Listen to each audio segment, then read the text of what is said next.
Hi everybody, this is Jamal from Jay's Internet Solutions. Welcome to this episode of Jay's TV.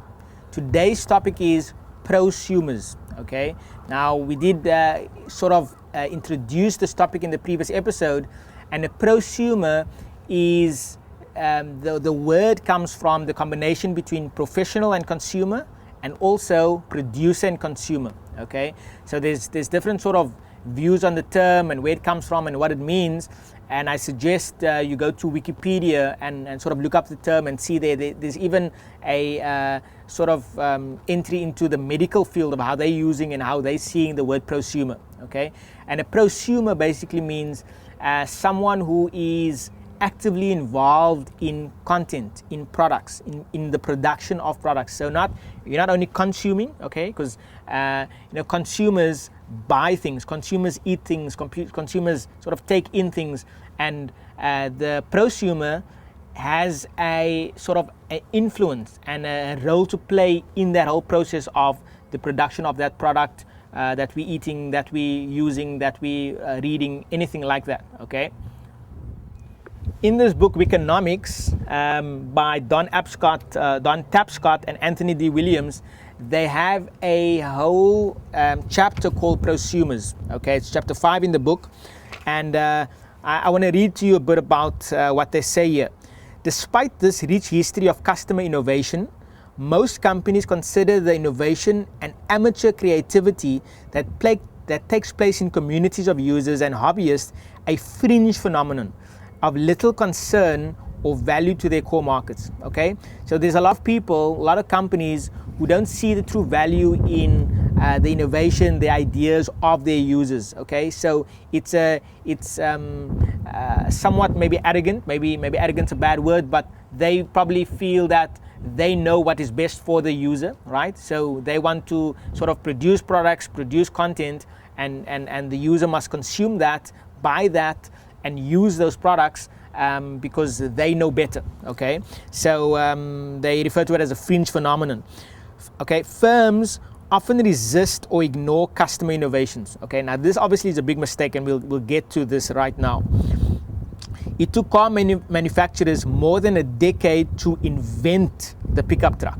Okay, after American farmers had spent years ripping the back seats out of their vehicles to make room for their goods and tools. Okay, so for years farmers would rip out the back seats before the actual manufacturers of these cars realized that they need to sort of invent the pickup truck. Okay, even when customer innovations look promising, most companies' internal processes have been too rigidly adapted to the manufacturer-centric paradigm to make use of them. Okay, so there's the whole company sort of built on the consumer sort of paradigm. Okay, and they don't have the innovation internally in order to make way and make room for prosumer mentality. Okay, the prosumer paradigm. Now, websites like Facebook, Google, Twitter, they are built on the prosumer paradigm. That's why they are successful in the sort of Web 2.0 space. Okay. More about that a bit later though. This resistance is set to change, however, as two forces converge up to set the status quo. One, as we have already explained, is that customers use the web as a stage to create prosumer communities.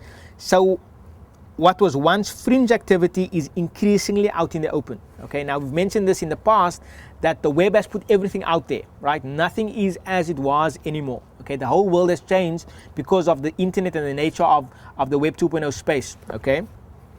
Second, companies are discovering that lead users, right, people that take leadership, and remember we spoke about the tribes a couple of episodes ago.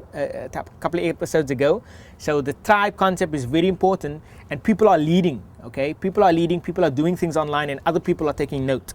Okay, I'll read that again. Second, companies are discovering that lead users, people who stretch the limits of existing technology and often create their own product prototypes in the process, often develop modifications and extensions to products that will eventually appeal to mainstream markets. Okay, so in other words, lead users serve as a beacon for where the mainstream market is headed. Okay, so lead users, right? These people, these innovative people, these people that are sort of outspoken, these people that are talking about their views, they sort of, they themselves sort of serve as a beacon for where markets are headed. Okay, so they are determining market direction. That's powerful. Okay, companies that learn how to tap the insights of lead users can gain competitive advantage. Okay, now we'll just read a quick example of BMW. BMW, for example, employs thousands of R&D professionals and has an entire shop in Silicon Valley dedicated to producing software for its cars. But when it came to rethink the telematic features for future models, such as GPS navigation, the company released a digital design kit on its webpage to encourage interested customers to design them instead. Look at that. Okay, so BMW sort of put this online and allowed customers to sort of lead the design of these features of their car, right? Thousands responded and shared ideas with company engineers, many of which have since turned into valuable initiatives, valued initiatives. Now BMW hosts a virtual innovation agency on its website. Look at that, okay? Where small and medium-sized businesses can submit ideas in hopes of establishing an ongoing relationship, okay? So there's many more examples here, but companies that are in the sort of prosumer paradigm, they are allowing their users to influence the development of products. Okay, that's very powerful. And in the next episode, we are going to talk about Google and Facebook and Twitter and all of these companies, and the title of the episode will be API, which is a technical term, but don't worry about that because we're going to explain what that means in the next episode. Okay, so I hope you've sort of grasped this concept with me of the prosumer paradigm, and our next episode will expand on this. Thank you for watching. This is Jamal from Jay's Internet Solutions. Until we meet again, crush it.